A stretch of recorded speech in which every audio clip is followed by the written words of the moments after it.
Here's something really, really interesting. UC Irvine professors Stephen Frenda, Eric Knowles, and Elizabeth Loftus, in partnership with William Salatan from the Slate Group, did a study which is published in the Journal of Experimental Social Psychology, which brought in people. They brought over 5,000 participants, and they were asked their memories about 3 true political events. But in there, they were also asked their memories about 1 of 5 fabricated political events. So I might bring you in, Lewis, and I'd say, tell me what you remember from 9/11. Tell me what you remember from Winter Storm Nemo. What do you remember from Hurricane Katrina? And what do you remember from that time that George W. Bush was involved in a gay affair with the Saudi prince whose hand he was holding in that picture? Yeah. And people react, right? When it was individuals who were conservatives, they were more likely to remember a false story that involved Barack Obama being portrayed negatively. And when it was liberals, they were more likely to believe a false story about Republicans being portrayed negatively. However, this is the statistic. This is the incredible statistic.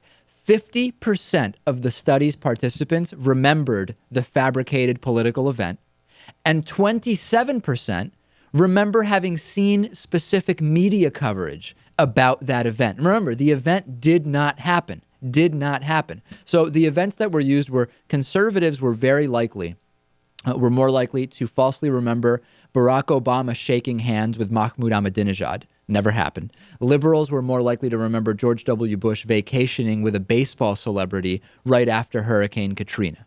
So this is just, it's fascinating. Now, we have to take into consideration one thing. Is it possible that the numbers are skewed because some people really didn't remember the event but didn't want to appear uninformed, so they said they remembered the event? Do we have to account for that, guys?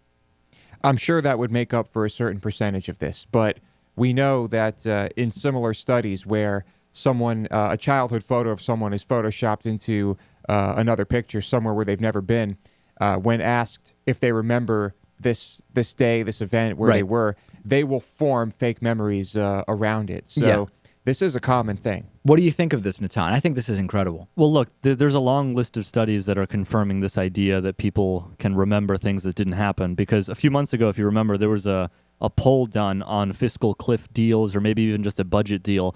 And they asked people to tell them whether they were familiar with different plans.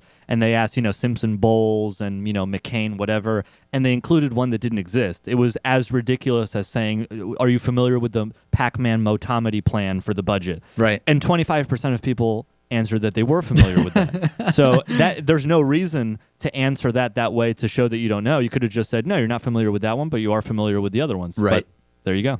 Absolutely. So what I'm saying, I guess, is because of how this one was done, maybe the number isn't quite 50%. Maybe it's a little bit lower, but still incredible numbers. Oh, yeah, for sure. All right, let's take a break. Facebook.com/David Pakman Show.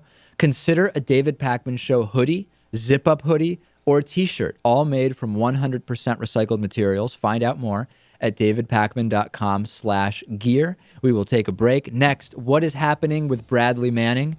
I want to know. You should want to know also. Stay with us.